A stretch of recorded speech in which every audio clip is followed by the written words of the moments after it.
Uhali gani mtazamaji wa Global Library TV, karibu kwenye Global Makala kuhusu maisha ya mwanaharakati aliyetetea haki za watu weusi huko nchini Marekani, Martin Luther King Jr. Mimi naitwa Daniel Alexander. Baada ya kukomeshwa kwa biashara ya utumwa huko nchini Marekani, palikuwa na mabishano juu ya hatima ya wale waliokuwa watumwa. Kundi moja likadai warudishwe Afrika na wengine wakadai watafutiwe eneo waishi. Hivyo wakaanza na mpango wa kwanza ambao waliwatafutia eneo tofauti na Marekani. Rais wa wakati huo wa Marekani mwaka 1862, Abraham Lincoln, akazitambua nchi za Haiti na Liberia na kuamua kuwamwaga huko Waafrika wengi waliokuwa Marekani ambao kwa wakati huo walikuwa si watumwa tena. Hivyo Congress ikatenga dola $600 kusaidia mpango huo, lakini mpango huo haukufanikiwa. Hivyo Waafrika wengi sana wakabaki Marekani. Mbadala wa mpango huo uliofeli ikawa ni kuweka sheria za wazi za utengano iliyoidhinishwa kisheria iliyojulikana kama Jim Crow. Kupitia mifumo hii ya kibaguzi, Wamarekani weusi waliendelea kutengwa, kunyanyaswa na kupunguzwa kwenye kufikiwa na huduma za kijamii ikiwemo makazi pamoja na elimu. Katikati ya manyanyaso hayo ambayo Wamarekani weusi walikuwa wakipitia, dunia ikashuhudiwa kuibuka kwa vijana wapambanaji ambao walikubali kusimama mstari wa mbele kutetea maslahi ya watu weusi. Vijana hao ni Malcolm X na Martin Luther King Jr. Tofauti kubwa ya hawa wawili ilikuwa ni kwamba Malcolm X alihubiri kudai haki kwa nguvu, lakini Martin Luther King Jr. alihubiri kudai haki kwa njia ya amani. Hii huenda inatokana na historia zao za utofauti, kwa sababu Malcolm X aliishi maisha magumu sana ya mtaani, tofauti sana na Martin Luther King aliyeishi maisha mazuri na amesoma. Leo Global Makala tutachimba historia ya Martin Luther King Jr.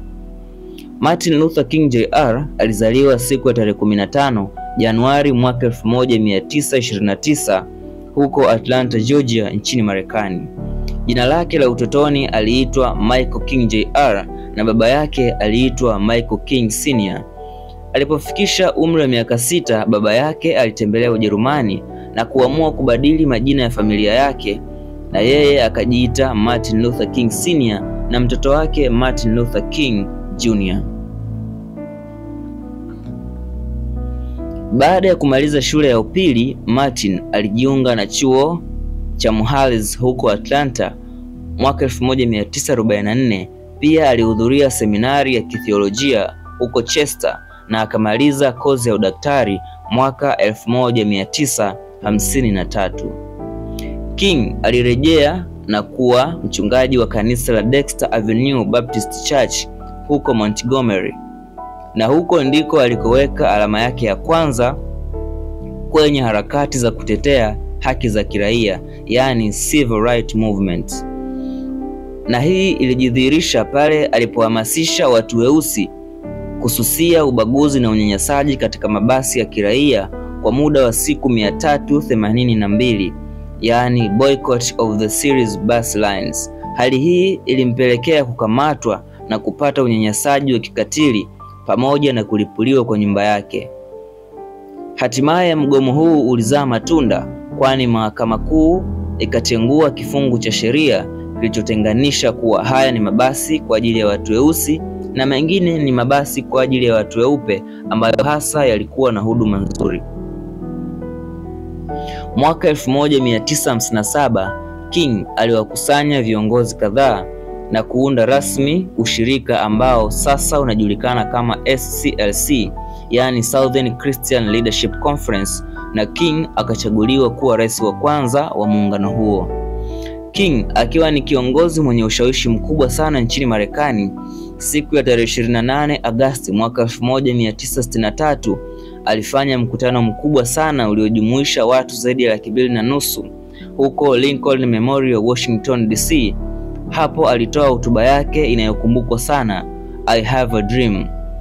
Katika hotuba hii alieleza namna ambavyo yeye anaona mabadiliko chanya katika maisha ya watu weusi wa Marekani hapo baadaye.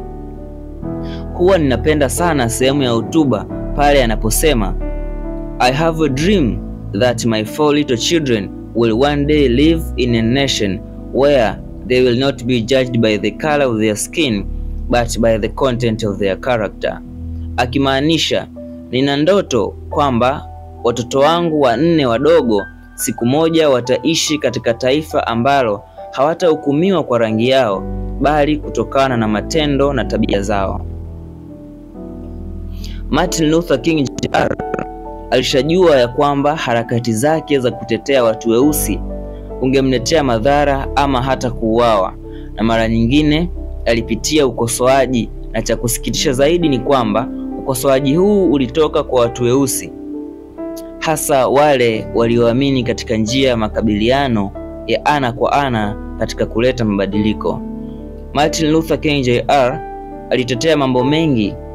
Alilaani namna ambavyo Wamarekani weusi waliojitolea kwenda vitani nchini Vietnam waliporudi hawakupewa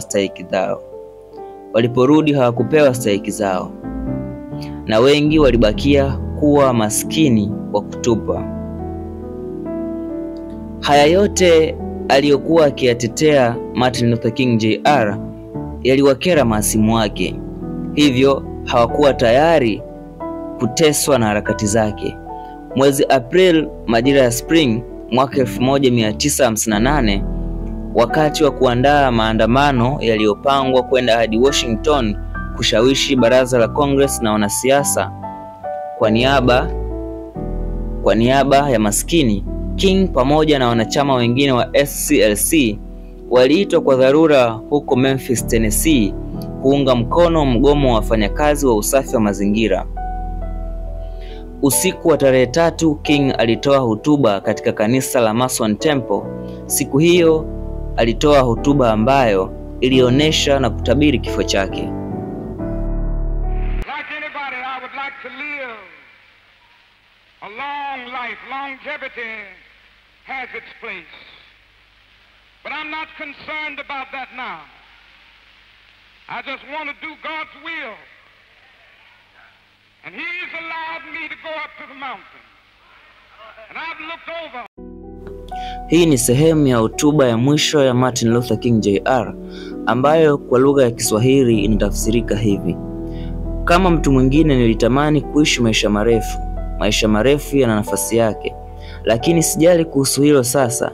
Nataka kufanya mapenzi ya Mungu tu, na ameniruhusu kupanda juu ya kilele cha mlima, na nimetazama na kuona nchi ya ahadi. Yawezekana nisifike pamoja nanyi, lakini nahitaji mjue usiku wa leo kwamba sisi kama watu tutafika katika nchi ya ahadi.